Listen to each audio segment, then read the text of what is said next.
Now when it comes to Drake, Pusha T, and this chaotic circus we call the rap game, things are spiraling faster than anyone imagined. Pusha T is out here refusing to back down, standing firm and exposing the dirty truths that the industry would rather keep hidden. And while he's holding his ground, Drake and his camp are scrambling, pulling shady moves behind the curtain that only make them look more desperate by the day. Push isn't just talking, he's revealing. Every word he drops is peeling back layers, showing us exactly how shaky Drake's empire really is. That so-called superstar aura is cracking, and people are finally seeing the spiral he's been on, loud and clear, whether he's teaming up with Morgan Wallen or stumbling into controversy after controversy.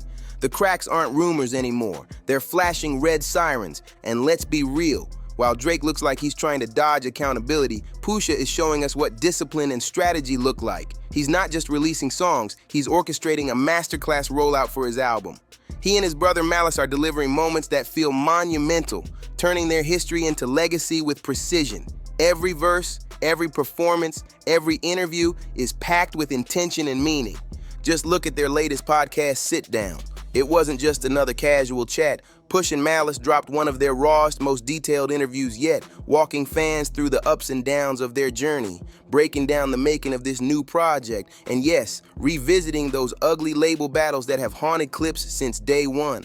From their earliest struggles to today's victories, they're connecting the dots in a way that makes this rollout unforgettable. Inside that same interview, Push peeled back even more layers, dropping details that had fans' jaws on the floor. He explained exactly why the album got shelved and why the label flat out didn't want him and Kendrick Lamar on the same track in the first place. And honestly, with what's come out, Morgan Wallen and Drake are looking worse by the minute.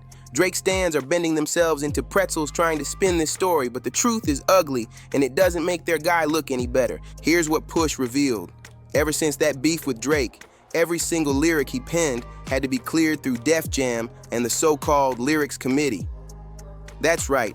His art had to be checked, stamped, and approved before the public ever got to hear it. And this is exactly why the story of Adidon, the infamous record that exposed Drake, was never pushed out officially. The label didn't want it hitting the airwaves because once it did, there would be no coming back for Drake. Now, to be clear, the purpose of these committees is supposed to be simple. Make sure nothing illegal slips through, no uncleared samples, no lyrics that could set off a PR bomb for the label. It's about controlling damage before it happens. But Push wasn't dropping anything reckless. He wasn't on wild prime Eminem shock value energy, where lines were literally censored or cut off entirely. No, he was spitting truth, sharp and calculated, and that's what scared the machine. Because at the end of the day, the label could handle offensive lyrics, they could handle risky bars, but exposing a superstar's weak foundation, that's something no committee wants broadcasted, especially when the superstar in question is Drake. And here's where it gets even crazier. Push revealed that after Daytona dropped, the so-called Lyrics Committee basically turned into his worst enemy. Instead of protecting his art, they became a wall, shutting down anything that could ruffle Drake's feathers. Imagine that, an entire system designed to silence one of the sharpest pens in rap, while Drake was free to fire shots on tracks like Churchill Downs, Meltdown, Scorpion, and even years later on, For All the Dogs. Push was locked down while Drake ran wild. Push explained it plain. He was boxed in, muzzled, all because the label didn't want to upset their golden boy. Drake was hopping on every trend, every TikTok-ready record, padding the catalog with fast food music that streamed heavy but aged like soggy fries. Push even joked it was like The Simpsons or Family Guy of hip-hop. Huge, yes, but mostly because of quantity, not quality. Big doesn't mean great. And the cracks in that catalog are showing more every year. Behind the scenes, it was even dirtier.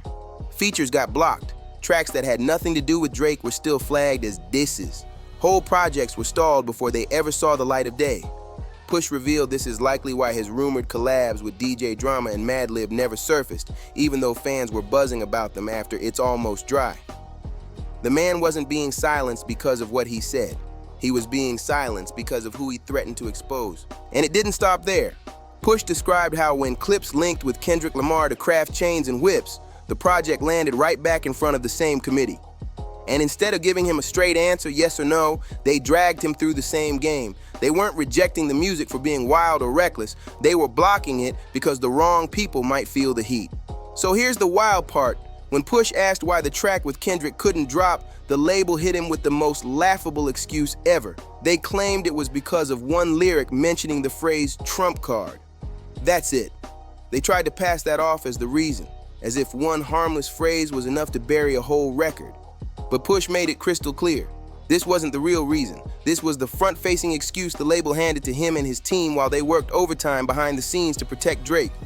Because, let's not forget, Kendrick teaming up with the same man who exposed and humiliated Drake like never before? That's the real nightmare they were scrambling to avoid. The label couldn't let that moment exist, so they hid behind fake excuses to keep Push silenced. And here's where the media dropped the ball, too. When the story broke, hip-hop outlets worded their headlines so lazily that people actually believed Trump Card was the official reason the song got blocked. They completely missed the bigger picture, that this was all about protecting Drake from another career-shattering blow. Push literally explained it in the interview, but people only skimmed the surface and got misled. What this exposes is darker than just one block song. This is proof that Drake, aka Karen Drake Lair, or whatever nickname fits the moment, has been shielded like no other rapper in history. Hip-hop has never seen a filter this heavy-handed, where an entire committee bent its rules, reshaped its mission, and rewrote its policies just to make sure one man wasn't dissed. That's not just favoritism, that's censorship at the highest level, and the hypocrisy is staggering.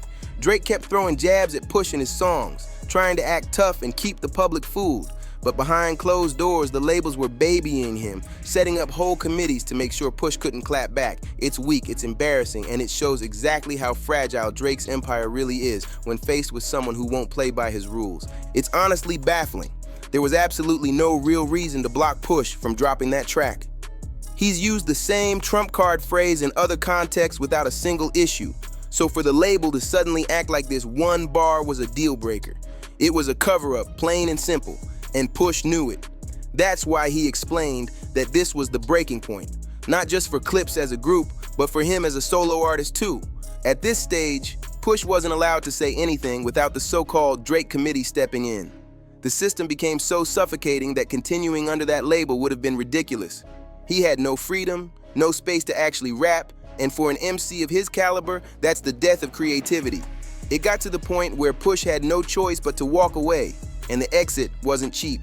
He revealed he had to spend 7 figures just to break free from this mess. Imagine paying millions just to escape censorship. And let's be clear, this wasn't about healthy competition or lyrical sparring anymore. Drake turned the beef into paperwork and backroom politics, trying to silence Push instead of facing him bar for bar. That's not dominance, that's desperation. Push laid it out. Drake wasn't just trying to win battles, he wanted to change the rules so his rivals literally couldn't respond. That's a whole new level of manipulation in hip-hop. And somehow, through all this, Drake only looks more pitiful. Every move that comes out of this story chips away at his respect in the culture. Pusha's rollout isn't just exposing industry corruption, it's dragging Drake into the light, showing him as the artist who needed entire committees and label shields just to survive a rap beef. And now, with this exposure growing louder, people are starting to feel the shift. The tide is turning against him, and it's the exact downfall so many fans and critics have been waiting on. And now, as if things couldn't get wilder, Drake's fan base is spiraling harder than ever, more defensive, more delusional, and more chaotic than we've ever seen. The irony? All this noise is swirling around the idea of Drake proudly rocking the red hat like it's some kind of Green Goblin mask, a symbol he thinks gives him power but only makes him look more unhinged. Let's keep it real. Drake's latest moves show exactly where he's positioning himself. Between teaming up with Morgan Wallen and surrounding himself with questionable figures like Aiden Ross and that entire crew, he's aligning with people who live in denial. Just like Drake, they can't handle reality, they refuse to face facts, and they spin every loss into some delusional plot against them. Instead of accountability, they double down on excuses, and Drake fits right in with that energy. Whether he planned this or not, the truth is clear. Drake has become the music industry's poster boy for the crash-out lifestyle. He embodies every toxic trait we've come to expect from a celebrity gone too far. Arrogance, entitlement, and the belief that he can play by his own rules while looking down on everyone else. He's not just bending the game, he's corrupting it. And when you connect the dots, between the embarrassing Morgan Wallen association and everything Pusha T has now blown wide open, the picture is undeniable. We've all been handed the proof of just how twisted Drake's run at the top really was, how much manipulation and corruption went into protecting his image while silencing the competition. Now, with the truth spilling out and his empire cracking, it feels almost poetic. Drake isn't just fading, he's unraveling in real time, spiraling in front of the very fans who once believed he was untouchable. And honestly, it's more than deserved. Drake put the very soul of hip-hop, the freedom to express yourself without being muzzled, at risk just to protect his fragile image. When you endanger the core of the art like that, you don't deserve the pedestal you're standing on. If he's really choosing this path, then let him stay parked on that side with Morgan Wallen forever, because whether intentional or not, the message is loud and clear. That's the lane he belongs in, and no matter how many records he sells, hip-hop will never forget it. Now here's where I want to hear from you. What do you think about this massive turn Drake has taken? Everything Pusha T has exposed, all these dirty truths spilling out, and what it really means for the culture of hip-hop. Drop your thoughts, because this conversation is bigger than just one artist. It's about whether the industry still values authenticity or if it's all about protecting favorites. And hey, if you made it this far, hit that like and subscribe. It helps out a ton. Now tell me, what do you think about this so-called lyrics committee? Doesn't it feel like the most pathetic, disrespectful betrayal of hip-hop's essence we've ever seen? And with Push finally breaking free from his contract, how far do you think he's willing to go in exposing what's been kept from us all these years? And here's the wild question. Do you think Drake is pulling the same stunt with other rappers too? Could he be silencing voices behind the scenes the same way he tried to muzzle Push?